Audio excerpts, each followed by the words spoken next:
Electronic media మిత్రులకు, print media మిత్రులకు, వివిధ మీడియా సంస్థల నుంచి వచ్చినటువంటి మిత్రులందరికీ కూడా ఆంధ్రప్రదేశ్ పబ్లిక్ సర్వీస్ కమిషన్ తరఫున ధన్యవాదాలు తెలియజేసుకుంటున్నాను. ఈరోజు ఈ ప్రెస్ మీట్ యొక్క ముఖ్య ఉద్దేశం ఆంధ్రప్రదేశ్ పబ్లిక్ సర్వీస్ కమిషన్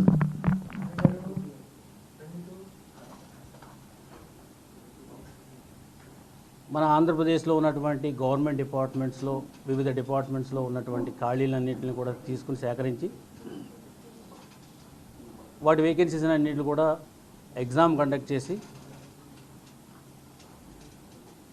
అర్హులైన అభ్యర్థులందరినీ కూడా నియమించడం అనేది ఈ ఏపీపీఎస్సీ ద్వారా జరుగుతుంది. దీనికి సంబంధించి వివిధ నోటిఫికేషన్స్ కూడా ఇటీవల కాలంలో మనం ఇవ్వడం జరిగింది. అందులో forest beat officers, assistant beat officers and forest section officers సుమారు 800 వేకెన్సీస్కి మనం ఆల్రెడీ నోటిఫికేషన్ ఇచ్చాం. అది రేపు 7వ తారీఖుని ఎగ్జామ్ ఉంది. అయితే ఇది ఫారెస్ట్ బీట్ ఆఫీసర్స్ వరకునేమో మనకి ఇంటర్మీడియట్ ఎలిజిబిలిటీ ఉంది. ఇంటర్మీడియట్ క్వాలిఫికేషన్తో ఆ ఎగ్జామ్కి రాస్తారు, minimum qualification. And forest section ఆఫీసర్స్కి డిగ్రీ ఎలిజిబిలిటీ ఉంది. ఎక్కువ పోస్టులు ఉండడం వల్ల చాలామంది కామన్గా చేసేటువంటి మిస్టేక్స్, క్యాండిడేట్స్ అందరూ కూడా చాలా చక్కగా చదువుతారు, కష్టపడి చదువుతారు. సో వాళ్ళ ఫలితాలన్నీ కూడా ఫైనల్గా రాసిన ఎగ్జామ్లో ఉంటాయి. కాబట్టి ఆ ఎగ్జామ్లో ఏ చిన్న తప్పు జరిగినప్పటికీ వాళ్ళ శ్రమ అంతా కూడా వృధా అయిపోవడం జరుగుతుంది. అందు గురించి కమిషన్ ఏమి అభిప్రాయపడిందంటే, ఒకసారి ఒక ప్రెస్ మీట్ ద్వారా చాలామంది లక్షల మంది ఈ ఎగ్జామ్స్ రాస్తారు కాబట్టి వాళ్ళు కామన్గా చేస్తున్నటువంటి మిస్టేక్స్ ఏమైతే ఉన్నాయో వాళ్ళకి పత్రికా రూపంగా, మీడియా రూపంగా ఒకసారి తెలియజేస్తే వాళ్ళు తెలుసుకుని ఆ తప్పులు చేయకోకుండా వాళ్ళకి శ్రమకు తగినటువంటి ఫలితాలు వాళ్ళకి వస్తాయనేది ఉద్దేశంతో కమిషన్ ఆలోచించి ఈ ప్రెస్ మీట్ని పెట్టడం జరిగింది. ఇందులో మనకి ఎగ్జామ్స్ కండక్ట్ చేసినప్పుడు క్వశ్చన్ పేపర్తో పాటు ఓఎంఆర్ షీట్స్ అనేది మనం ఇవ్వడం జరుగుతుంది. ఇట్లాంటి ఓఎంఆర్ షీట్స్ మనము క్యాండిడేట్కి ఇస్తాం. ఇందులో ఎగ్జాము యాక్చువల్గా స్టార్ట్ అవ్వక ముందు ప్రతి క్యాండిడేట్ కూడా ఒక్కసారి ఆ క్వశ్చన్ పేపరు కానీ తర్వాత ఇచ్చినటువంటి ఓఎంఆర్ షీట్ని చాలా క్షుణ్ణంగా చూసుకోవాలి. అక్కడ కామన్గా జరుగుతున్నటువంటి చాలా చిన్న చిన్న తప్పులు మేజర్ పెనాల్టీకి గురి కావాల్సి వస్తుంది. ఫర్ ఎగ్జాంపుల్ ట్యాంపరింగ్ అంటే, ట్యాంపరింగ్ కనుక చేస్తే టోటల్గా మనకి ఆ పేపర్ అంతా కూడా వాల్యుయేషన్లోకి వెళ్ళదు. తర్వాత ఒక సిరీస్ కనుక మిస్టేక్ చేస్తే ఇంక టోటల్గా ఆ పేపర్ని అసలు వాల్యుయేషనే చేయము. ఇంకా డీటెయిల్స్ ఏవైతే ఉన్నాయో ఒక క్యాండిడేటు తన యొక్క డీటెయిల్స్ ఏమైతే మెన్షన్ చేయాలో అవి మెన్షన్ చేయకపోయినా కానీ పేపర్ వాల్యుయేషన్కి వెళ్ళదు. సో అందుకోసం మనము క్యాండిడేట్స్ అందరూ కూడా గుర్తుంచుకోవాల్సింది ఏంటంటే, క్వశ్చన్ పేపర్ ఎప్పుడు కూడా ఈ సిరీస్లో ఉంటుంది. A series, B series, C series, D series, ఇలాగా ఒక క్వశ్చన్ పేపరు ఏబిసిడి సిరీస్లో వస్తూ ఉంటాయి. సో ఇవి ఒకే రూమ్లో రాసినటువంటి క్యాండిడేట్స్ ఎవరైతే ఉంటారో వాళ్ళకి ముందు అతనికి వేరే సిరీస్ రావచ్చు, వెనకాల అతనికి వేరే సిరీస్ రావచ్చు, ఇలా సిరీస్ అన్నీ కూడా మారిపోతూ ఉంటాయి. సో దీనికి మా కాపీయింగ్ అట్లాంటివి జరగకుండా ఉండడానికి సో తీసుకున్నటువంటి జాగ్రత్త. కాబట్టి ఈ సిరీస్ అనేది చాలా చాలా ఇంపార్టెంట్.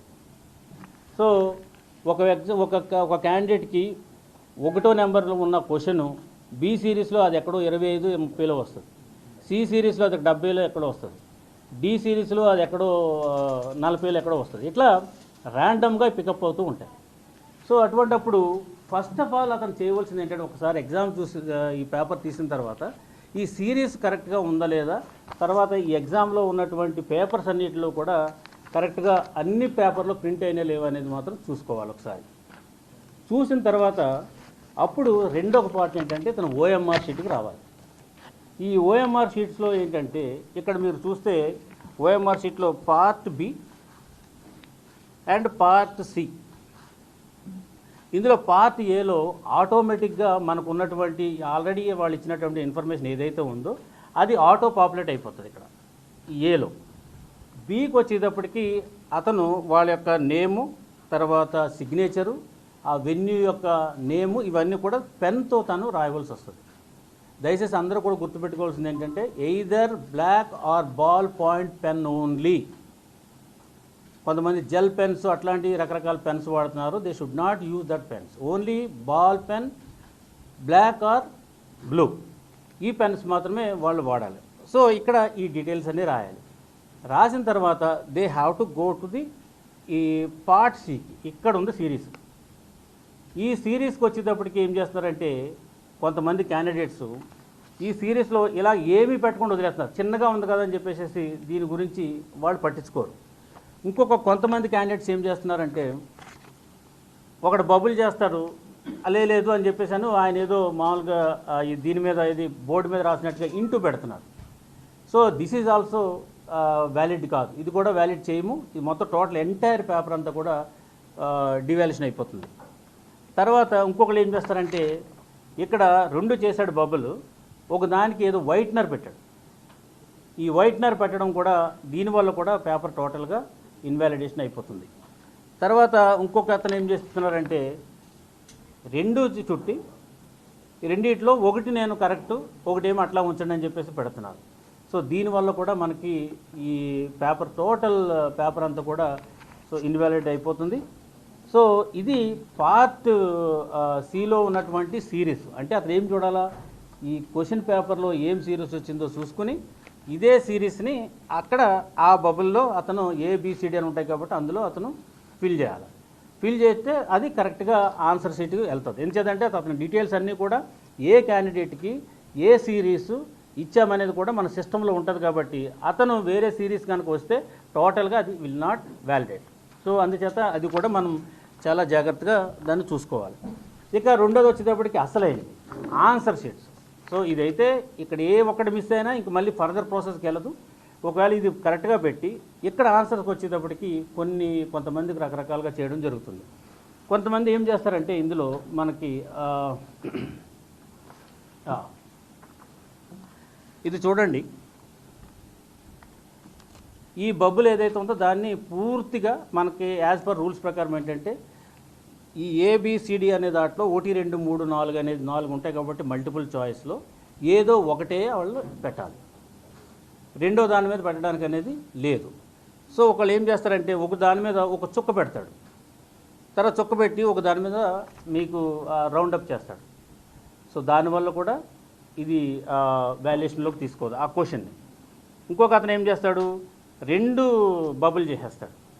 ఈ 2 బబుల్ చేయడం వల్ల ఆ క్వశ్చన్ వాల్యుయేషన్లోకి రాదు, మొత్తం టోటల్ క్వశ్చన్ రాదు.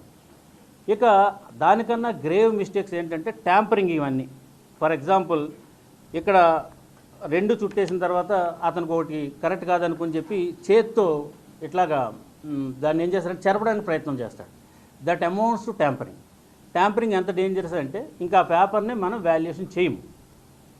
సో తర్వాత ఇంకొక అతను ఏం చేశాడు, అక్కడ ఉన్న వైట్నర్ ఏదైతే శుద్ధ ఉంటుంది కదా మనకి చార్పీస్ లాంటిది తెచ్చి ఆ కలర్ దానికి ఆ తెల్లగా వస్తుందని చెప్పేసి దానికి పెడతా ఉంటాడు. That is also tampering. It amounts to tampering. ఇంకొక అతను గోల్డ్తో దాన్ని మొత్తం టోటల్గా తీసేయడానికి ఇట్లాగా చేస్తున్నాడు. ఇంకొక అతను ఏం చేస్తాడంటే వైట్ టేప్ తీసుకొచ్చి దాని వరకు ఆ చిన్న టేపు దానికి అంటిస్తున్నారు. సో ఇవన్నిటి వల్ల ఏమవుతుందంటే టోటల్గా it amounts to tampering of the answer sheet. కాబట్టి ఈ ఆన్సర్ షీట్ని కూడా మనం ఎట్టి పరిస్థితుల్లో మనం వాల్యూ చేయము.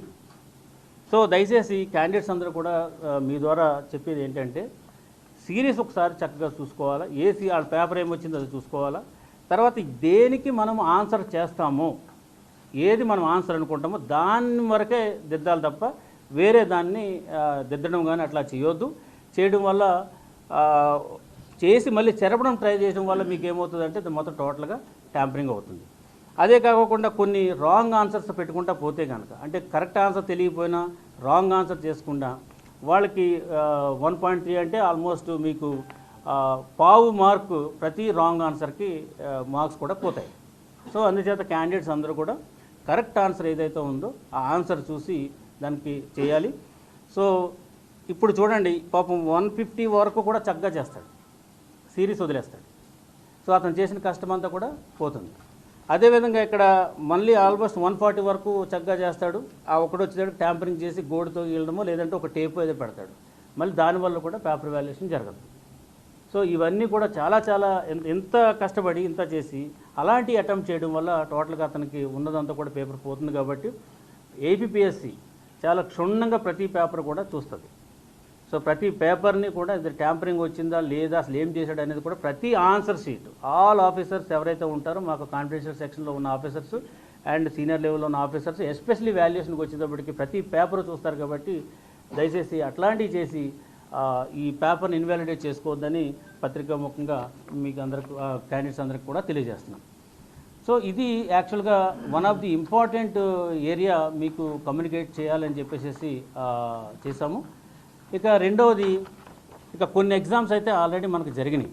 గ్రూప్ 1 ఒకటి జరిగింది, గ్రూప్ 2 జరిగినాయి. ఇంకా తర్వాత ఈ పొల్యూషన్ కంట్రోల్ బోర్డు నుంచి కొన్ని ఎగ్జామ్స్ జరిగినవి. ఇవన్నిటిని కూడా రిజల్ట్స్ ఇవ్వట్లేదు అని చెప్పేసి, ఇంకా రావట్లేదని చెప్పేసి కొంతమంది క్యాండిడేట్స్ వాళ్ళు ఆందోళన చెందుతున్నారు. సో దీనికి యొక్క ముఖ్య కారణం ఏంటంటే, గ్రూప్ 1 రిజల్ట్స్ కోసం అనేది ముఖ్య కారణం ఏంటంటే, కోర్టులో ఆల్రెడీ ఒక ఈ స్పోర్ట్స్ సంబంధించినటువంటిది మీకు ఎట్లా ఉంటుందంటే, ఎవరైనా క్యాండిడేట్స్ స్పోర్ట్స్ కోటాని అతను కనుక మెన్షన్ చేస్తే ఆ స్పోర్ట్స్ కోటాని ఏం చేస్తామంటే ఆ లిస్ట్ అంతా తీసుకెళ్ళి మనం స్పోర్ట్స్ అథారిటీకి ఇస్తాం. స్పోర్ట్స్ అథారిటీ వారు ఒకసారి చూసి వాళ్ళు అసలు యాక్చువల్గా సర్టిఫికేట్ జెన్యూన్గా ఉందా లేదా అనేది చూసుకుని ఆ స్పోర్ట్స్కి ఎన్ని మార్క్స్ ఇవ్వాలనేది చూసుకుని వాళ్ళు ఒక ప్రయారిటీ లిస్ట్ ఇస్తారు. ఆ ప్రయారిటీ లిస్ట్ బేస్ చేసుకుని మనము ఇక్కడ ఆ క్యాండిడేట్స్ని మనం స్పోర్ట్స్ కోటా కింద కన్సిడర్ చేస్తాం. ఇప్పుడు ప్రస్తుతానికి గ్రూప్ 1కి వచ్చేటప్పటికి స్పోర్ట్స్ అనేది ఇంకా వెరిఫికేషన్ పెండింగ్లో ఉంది. మిగతా ప్రాసెస్ అంతా కంప్లీట్ అయింది. ఒక్కసారి స్పోర్ట్స్ డిపార్ట్మెంట్ నుంచి ఆ sports quota related priority list మనకు వస్తే 2 పోస్టులు ఉన్నాయి గ్రూప్ 1కి సంబంధించి. స్పోర్ట్స్ కోటాలో ఒక 4 క్యాండిడేట్స్ మనం తీసుకుంటాము. ఆ 4 మనకు వస్తే దెన్ ఇమీడియట్గా గ్రూప్ 1 రిజల్ట్ ఇవ్వడానికి రెడీగా ఉన్నాం. ఇక గ్రూప్ 2కి వచ్చేటప్పుడు కూడా సేమ్ అదే స్పోర్ట్స్లో ఒకటి రావాలి. రెండోది ఏంటంటే హీరింగ్ ఇంపైర్, నాకు హీరింగ్ ఇంపైర్ ఉందని చెప్పేసి కొంతమంది సర్టిఫికేట్స్ ఇచ్చారు. అది ఫస్ట్ లెవెల్ స్క్రూటినీ అయింది. చాలామంది వాళ్ళు మాకు ఇది కాదు, మా డాక్టర్ వేరేగా ఇచ్చారు, మాకు ఇలా ఉందని చెప్పేసి అబ్జెక్షన్స్ ఇస్తే మనం రెండోసారి వాళ్ళ అప్పీల్కి కూడా ఇచ్చాము. అది వెరిఫికేషన్లో ఉన్నది. ఈ 2 అయిపోతే గ్రూప్ 2 రిజల్ట్స్ కూడా ఒకసారి గ్రూప్ 1 అయిన తర్వాత గ్రూప్ 2 రిజల్ట్స్ కూడా ఇచ్చేస్తాం. అదేవిధంగా పొల్యూషన్ బోర్డులో ఉన్నటువంటి ఎగ్జామ్ అయిపోయింది. All formalities have been completed. Only ఒకటి ఏంటంటే, ఒక క్వాలిఫికేషన్ సంబంధించినటువంటి అంశం మీద అదే డిపార్ట్మెంట్ని వెదర్ ఈ పర్టికులర్ క్వాలిఫికేషన్స్ మనం తీసుకోవచ్చా లేదా అనేది అడిగాం క్లారిఫికేషన్. ఒకసారి క్లారిఫికేషన్ రాగానే ఇవంతా కూడా మనం ఇచ్చేస్తాం. సో సుమారుగా మన ఇచ్చినటువంటి నోటిఫికేషన్స్ ఏవైతే ఉన్నాయో ఈ రోజు వరకు కూడా అవన్నీ కూడా 1600 పోస్టులకు సంబంధించినటువంటి వేకెన్సీస్కి సంబంధించినవి ఉన్నాయి. ఆ నోటిఫికేషన్ ఒకసారి అది క్లారిటీ రాగానే అవి ఇచ్చేస్తాం. తర్వాత మిగతా నోటిఫికేషన్స్ కూడా కొద్దిగా ప్రాసెస్లో ఉన్నాయి. సో ప్రాసెస్లో అంటే ఆల్మోస్ట్ ఎగ్జామ్ అయిపోయింది, ప్రాసెస్లో ఉన్నాయి కాబట్టి అవి కూడా మనం కంప్లీట్ చేస్తాం. ఇవి కాకోకుండా నెక్స్ట్ 3rd లెవెల్లో ఉన్నాయి ఏంటంటే, సుమారు 20 నోటిఫికేషన్స్ మనకి ఇంకా ఇవ్వాల్సినవి ఉన్నాయి. సో ఈ 20 నోటిఫికేషన్స్ అరౌండ్ 80 పోస్టులు ఉన్నాయి. అవి కూడా ఇప్పుడే చైర్మన్ గారు మన కమిషన్తో డిస్కస్ చేశాము. సో ఈ నెలాఖరు వరకు అవి కూడా నోటిఫికేషన్స్ అన్నీ కూడా ఇవ్వడం జరుగుతుంది. సో దీంతో ఏపీపీఎస్లో ఇప్పుడు వరకు ఉన్నటువంటి నోటిఫికేషన్స్ ఈ మంత్ ఎండింగ్ లోపల టోటల్గా అన్నీ కూడా ఇవ్వడం జరుగుతుంది. సో ఫెయిర్గా వాల్యుయేషన్ అన్నీ కూడా చేసి ఈ రిజల్ట్స్ అన్నీ కూడా మనం సరైన టైంలో ఇవ్వడం అనేది జరుగుతుంది. ఓన్లీ క్యాండిడేట్స్కి నా విజ్ఞప్తి ఏంటంటే, ఈ నోటిఫికేషన్స్ మీరు రాసినటువంటి ఎగ్జామ్స్ ఏవైతే ఉన్నాయో కొన్ని కోర్టులో కేసెస్ ఉండడం వల్ల లేదా ఈ అదర్ డిపార్ట్మెంట్ నుంచి మనకి ఇన్ఫర్మేషన్ రాకపోవడం వల్ల డిలే తప్ప ఆల్రెడీ అన్ని ప్రాసెస్ కంప్లీట్ అయినాయి. 1 by 1 కూడా ఇవన్నీ కూడా ఇస్తామనేది ఈ సందర్భంగా తెలియజేస్తున్నాము. రకరకాలుగా సోషల్ మీడియాలో సర్క్యులేట్ అవుతున్నాయి, ఇంకా ఇవ్వట్లేదు, అది అవుతుంది, ఇది అవుతుంది అని చెప్పేసి రాంగ్ ఇన్ఫర్మేషన్ ఉంది. సో అది కూడా ఈ పత్రికాముఖంగా మీ అందరికీ కూడా క్లారిఫై చేయాలనే ఉద్దేశంతోనే కమిషన్ అభిప్రాయపడి ఈ ప్రెస్ మీట్ అనేది పెట్టడం జరిగింది. సో దీస్ ఆర్ ది యాక్చువల్గా మనకి ఈరోజు వరకు ఉన్నటువంటి గ్రూప్ 1, గ్రూప్ 2 మేజర్ ఎగ్జామ్స్ సంబంధించినటువంటి అప్డేట్ అది. తర్వాత ఫారెస్ట్కి సంబంధించి 800 పోస్టులు కాబట్టి దానికి సంబంధించినటువంటి అంశాలు ఈ విధంగా మనకి ఉన్నాయి. సో నవ్వు ఇంకా మనకి ఈ డెప్యూటీ ఎడ్యుకేషనల్ ఆఫీసర్సు, తర్వాత ఈ ఫారెస్ట్ రేంజ్ ఆఫీసర్స్, ఇవి కూడా ఈ యొక్క ఆల్మోస్ట్ ఒక 70 పోస్టులు ఉన్నాయి. వీటికి సంబంధించి ఒక కోర్టులో అయితే ఒక కేసు నడుస్తుంది. ఈ హారిజాంటల్ రిజర్వేషన్ దాని మీద ఒక కేసు నడుస్తుంది. వన్స్ ఆ కేసు ఉమెన్కి కేటాయించినటువంటి వేకెన్సీస్ మీద హైకోర్టులో కేసు నడుస్తుంది కాబట్టి అది మేము కూడా ఆల్మోస్ట్ 2-3 సార్లు హీరింగ్కి వచ్చింది. ఏపీపీఎస్సీ నుంచి కూడా మన లాయర్స్ కూడా అటెండ్ అవుతున్నారు. ఒకసారి అది కూడా క్లారిటీ వస్తే అవి కూడా మనం రిజల్ట్ ఇచ్చేస్తాం. సో మొత్తానికి మనకి టోటల్గా 1600 పోస్టులకు సంబంధించినటువంటి రిజల్ట్స్ ఒకసారి ఈ కోర్టు కేసు అవగానే, తర్వాత స్పోర్ట్స్ దాని నుంచి రాగానే ఇచ్చేస్తాం. సో గ్రూప్ 2ది ఆల్మోస్ట్ 900 పోస్టులు ఉన్నాయి. గ్రూప్ 1కి వచ్చేటప్పటికి 89 పోస్టులు ఉన్నాయి. సో ఇవే మేజర్ కాబట్టి ఇవి త్వరలోనే ఇవి కూడా మనకి ఓన్లీ ఒక డిపార్ట్మెంట్ నుంచి పెండింగ్ ఉన్నాయి, స్పోర్ట్స్ డిపార్ట్మెంట్. అది రాగానే రిజల్ట్స్ అన్నీ కూడా ఇవ్వడం జరుగుతుంది. సో ఇది మీ ద్వారా క్యాండిడేట్స్కి అందరికీ కూడా తెలియజేయాలనే ఉద్దేశంతో ఈ పత్రిక ఏర్పాటు చేయడం.